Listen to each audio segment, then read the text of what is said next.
बिस्मिल्लाहिर्रहमानिर्रहीम। Dear students, 1.3 आपने class में कंप्लीट कर ली थी। अब हम स्टार्ट करते हैं 1.4। 1.4 में जो फर्स्ट क्वेश्चन है वो आपके पास है कि show that which of the following matrices are conformable for multiplication. अब सबसे पहले हमने ये चेक करना होगा कि किस वक्त दो मैट्रिसेस आपस में मल्टीप्लाई हो सकती हैं। तो अगर आप देखें, आपके पास मैट्रिक्स दी हुई है इस क्वेश्चन में। फर्स्ट पार्ट में ए आपके पास दी हुई है। क्वेश्चन 1 में स्टार्ट करता हूँ। ए मैट्रिक्स है आपके पास ए बी, और बी मैट्रिक्स है पी क्यू। अगर आप इन दोनों को चेक करना चाहते हैं कि ए और बी आपस में क्या मल्टीप्लाई हो सकती हैं या नहीं हो सकती, तो इसके लिए आपको ये चेक करना पड़ेगा कि number of columns in first matrix is equal to number of rows in second matrix।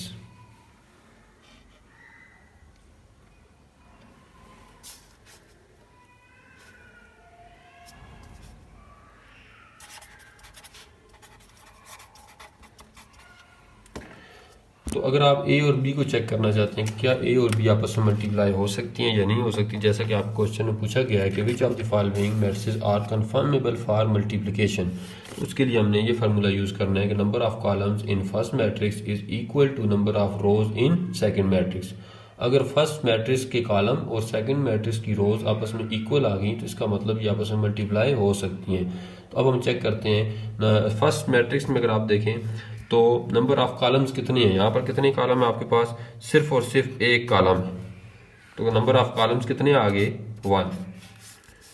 अब नंबर ऑफ रोज चेक करेंगे सेकंड मैट्रिक्स में। सेकंड मैट्रिक्स में आप देखें नंबर ऑफ रोज कितनी है, 1। हमारे पास 1 ही रो है, तो इसका मतलब क्या हुआ कि 1 इज इक्वल टू 1। तो अगर ये इक्वल आ गई तो इसका मतलब हम क्या लिखेंगे कि A B is conformable for multiplication.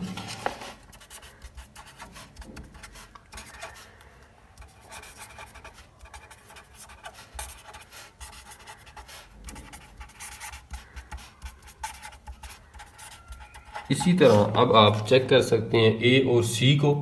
ए और सी को अगर आप चेक करना चाहते हैं तो ए मैट्रिक्स लिखें। ए मैट्रिक्स क्या है हमारे पास, ए बी, और दूसरी मैट्रिक्स लिखेंगे हम सी, 1 -1 -2 1। इसमें भी यही फार्मूला लगेगा कि number of columns in first matrix is equal to number of rows in second matrix. तो फर्स्ट मैट्रिक्स में अगर आप देखें नंबर ऑफ कॉलम्स कितने हैं, 1। हमारे पास यहाँ पर नंबर ऑफ कॉलम्स 1 है, एक ही कॉलम है हमारे पास, ठीक है, 1। अब सेकंड में आपने नंबर ऑफ रोज चेक करनी है। फार्मूला देख लें, सेकंड में आपने नंबर ऑफ रोज चेक करनी है। तो सेकंड में नंबर ऑफ रोज कितनी है, ये फर्स्ट रो आ गई, ये आपके पास सेकंड रो आ गई। तो कितनी रोज आ गई, 2। तो 1 इज नॉट इक्वल टू 2, ये तो आपस में इक्वल नहीं है। तो इसका मतलब क्या हुआ कि A C is not conformable for multiplication. A C is not conformable for multiplication. इसी तरह अब आप चेक कर सकते हैं ए और सी को, इसी तरह बी और सी को भी आप चेक कर सकते हैं कि क्या ये मल्टीप्लिकेशन इनकी हो सकती है या नहीं हो सकती। उसके लिए एक ही फार्मूला आपने याद रखना है कि number of columns in first matrix is equal to number of columns in number of rows in second matrix, ठीक है। तो ये फर्स्ट क्वेश्चन आपका इसी तरह से सॉल्व होगा। आपने सिर्फ ये बताना है कि कौन सी मैट्रिसेस आपस में मल्टीप्लाई हो सकती हैं और कौन सी नहीं हो सकती। सेकंड क्वेश्चन है। सेकंड क्वेश्चन में ये कहा गया है कि if A equal to -1 0 2 1 and B equal to 3 -2। First part ये है कि is it possible to find A B. फिर वही बात आ गई, आपने ये चेक करना है क्या ए और बी आपस में मल्टीप्लाई हो सकती हैं या नहीं हो सकती। तो उसके लिए हम यही फार्मूला यूज करेंगे। इफ अगर हमारे पास ए मैट्रिक्स है,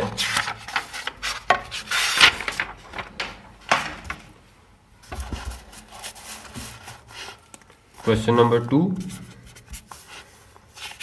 आपके पास है a equal to -1 0 2 1 and b equals to 3 -2।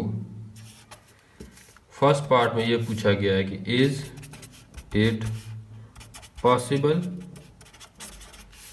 To find A B. तो पहले हम ए मैट्रिक्स को लिखते हैं। अच्छा, इसमें भी वही फार्मूला यूज होगा कि number of columns in first matrix is equal to number of rows in second matrix. First में अगर हम चेक करें तो नंबर ऑफ कॉलम्स कितने हैं, फर्स्ट में कॉलम चेक करें 1 एंड 2 आ गए। सेकंड में आपने रोज चेक करनी है 1 2, 2 रोज है हमारे पास। इसका मतलब क्या हुआ कि सेकंड में रोज भी 2 है, फर्स्ट में कॉलम भी 2 है, तो 2 इक्वल्स टू 2। अगर ये इक्वल आ गए तो इसका मतलब ए बी इज पॉसिबल।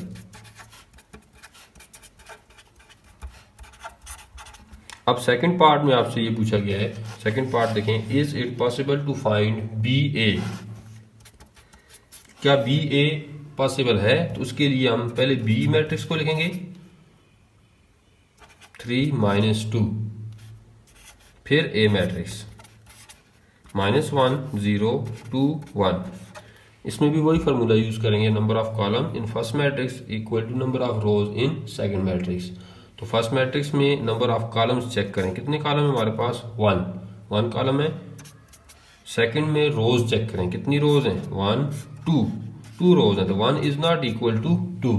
तो हमारे पास सेकंड जो पार्ट है is it possible to find B A, तो बी ए को हमने चेक किया, number of columns is not equal to number of rows. इसका मतलब क्या हुआ कि B A is not possible. ठीक है। थर्ड पार्ट में ये पूछा गया कि फाइंड द पॉसिबल प्रोडक्ट्स। ठीक है, कि जो पॉसिबल प्रोडक्ट्स हैं उनको फाइंड करें। तो आपने देखा कि फर्स्ट पार्ट में ए बी पॉसिबल था, अब हम उसको फाइंड करेंगे कि ये कैसे फाइंड होगा, ए बी आपस में मल्टीप्लाई कैसे होते हैं वो देखें।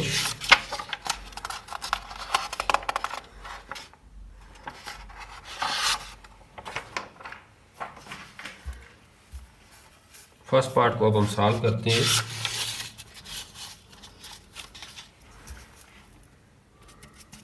ए बी हम फाइंड करते हैं। A B is equal to, a matrix है हमारे पास -1 0 2 1 और बी मैट्रिक्स है 3 -2। इनको मल्टीप्लाई कैसे करेंगे वो देखें ज़रा। A B equal to, multiply इस तरह से हम करते हैं कि first row first column, row को कॉलम के साथ मल्टीप्लाई करेंगे।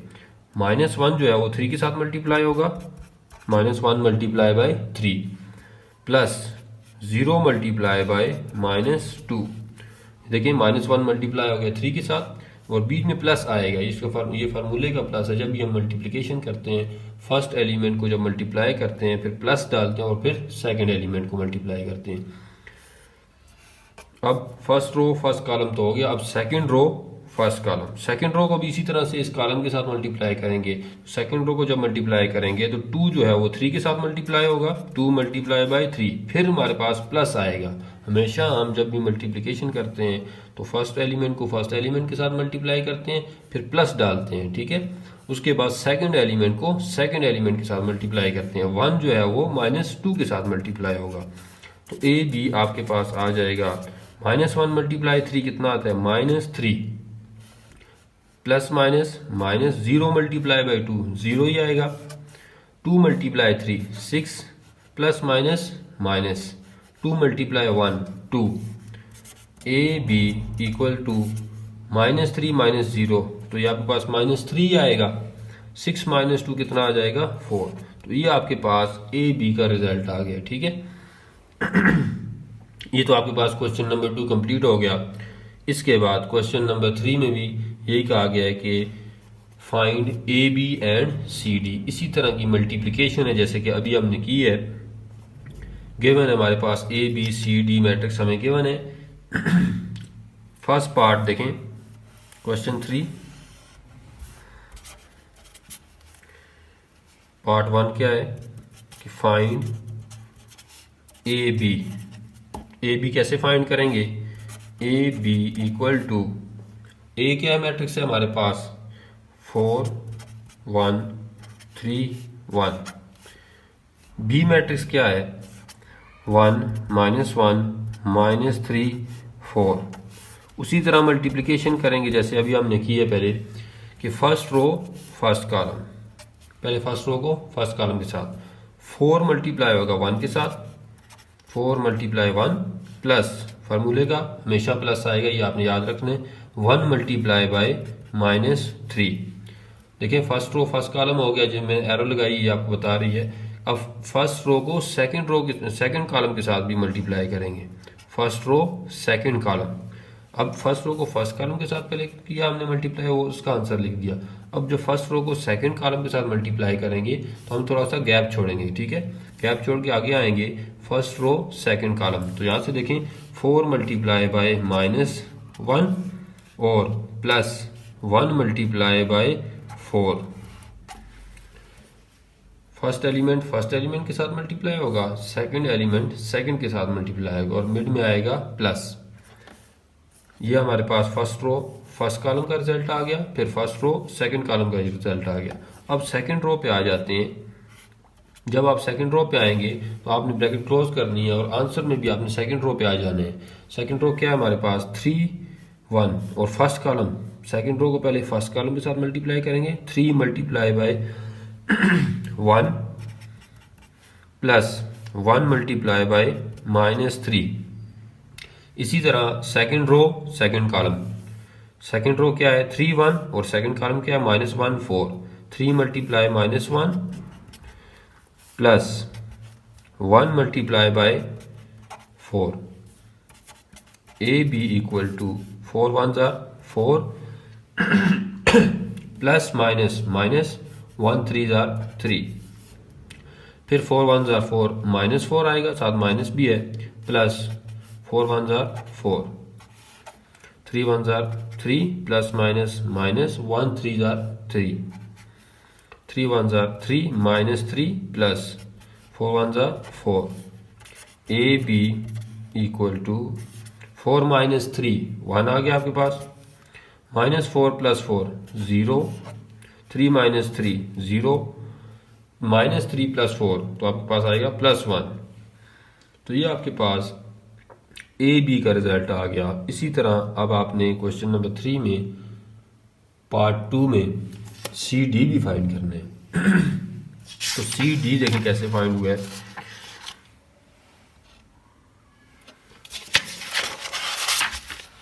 अब हम सी डी फाइंड करते हैं।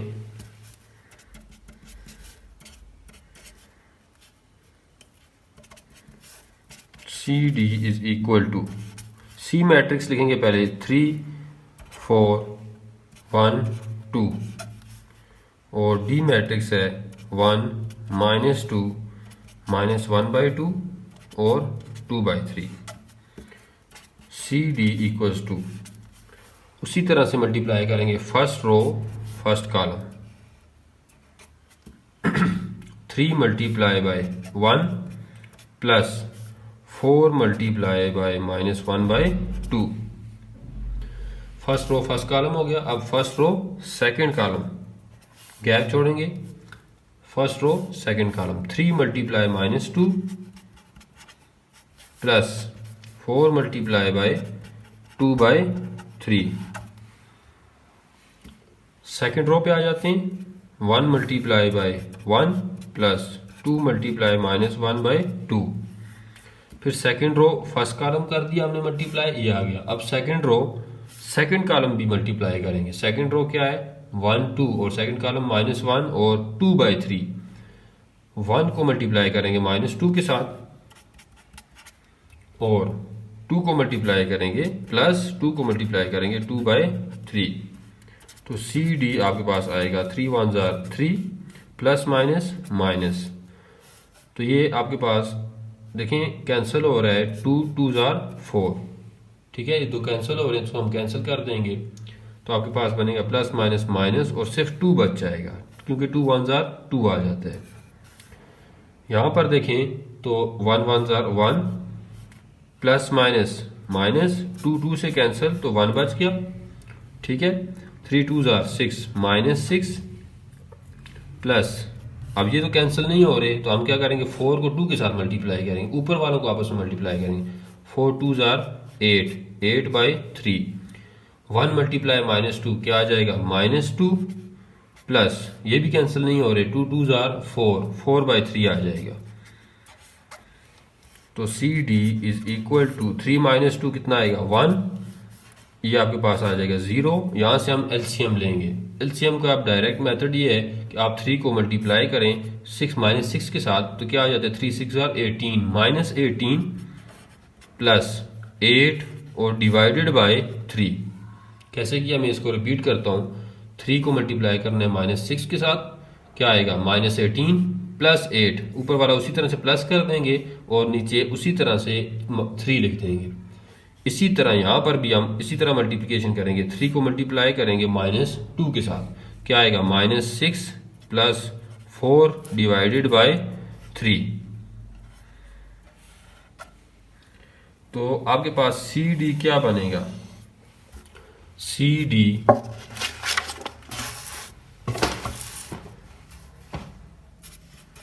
इक्वल टू 1 -18 प्लस 8 कितना आ जाएगा आपके पास -10, ठीक है, डिवाइडेड बाय 3, यहां पर 0 आ गया। -6 प्लस 4 कितना आएगा आपके पास -2 डिवाइडेड बाय 3। तो ये आपके पास सी डी का रिजल्ट आ जाएगा, ठीक है। अब इसी तरह ये देखें आपके पास क्वेश्चन नंबर 3 तो कंप्लीट हो गया। क्वेश्चन नंबर 4 भी इसी तरह से है, 5 भी इसी तरह से है। 5 में भी आपसे ये पूछा गया है कि